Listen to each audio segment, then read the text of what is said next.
Good morning, students. Welcome to class 7. As you know that due to COVID-19, we are unable to open the schools. So here is the online class for you. And this is the class for English literature. And English literature, you have the very first poem, The Road Not Taken by Robert Frost. Robert Frost was very famous American poet, but he used to write about the rural life in New England. Here is the first stanza. Two roads diverged in a yellow wood, and sorry I could not travel both. And be one traveller long I stood, and looked down one as far as I could, to where it bent in the undergrowth. The poem opens with the speaker talking about himself. The poet is in Yellowwood. Yellowwood signifies the autumn season. Now there are two roads in front of the poet. Now he is confused which road he needs to take, this road or that road. He's very sad, he's very upset that he could not travel both the road. He wanted to travel both the road, but in general life also we cannot travel both the road. We have to take one decision. We have to choose one road. So now he's saying that he bends and looks as far as he can see to decide which road he needs to take, but he unable to decide which road he needs to take. In other words, in general words, in normal life we also have two options. We have to choose one option. See, you have to stay at home or you have to attend the school. So we have decided that student needs to be at the home only.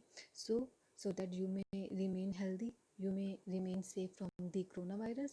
So in other words, we can say that from two options we have to take one option. Come to the second stanza.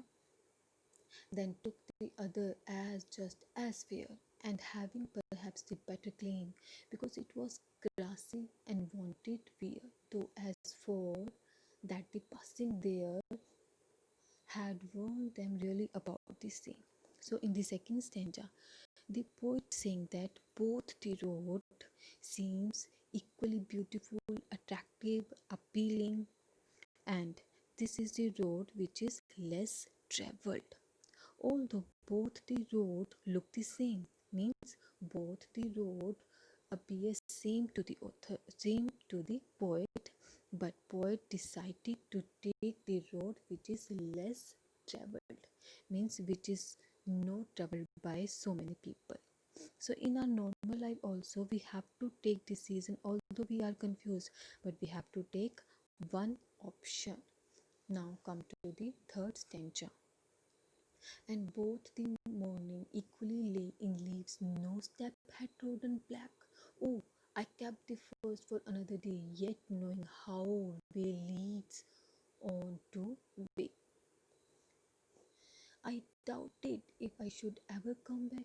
So in the third stanza, the poet is saying that nobody had walked on either road that day, as the freshly fallen leaves lay untrodden upon, means nobody has walked on those roads. The poet chose to save the first road for another day, while he took the second one that day, means poet decided that he will travel on the road which is less traveled, but if that road doesn't seem good to him, he will come back to another road. But is it possible? No, it's not possible. Once we take the decision in our life, we cannot change that decision. We have to go with that decision only. So poet is also saying that I have a doubt that I will not be able to come back to another road, means he has to go with the road that he has taken. Come to the last and final stanza. I shall be telling this with a sigh. Somewhere ages and ages hence, two roads diverged in a wood, and I took the one less traveled by, and that has made all the difference. So in the final stanza, the poet is saying that years will pass away, and with the passage of time, he will be telling everyone that which road he has taken, and whatever he is in his life, it is only because of the road that he has traveled. So whatever we are in our life, it is only because of the decision, it is only because of the choices that we made.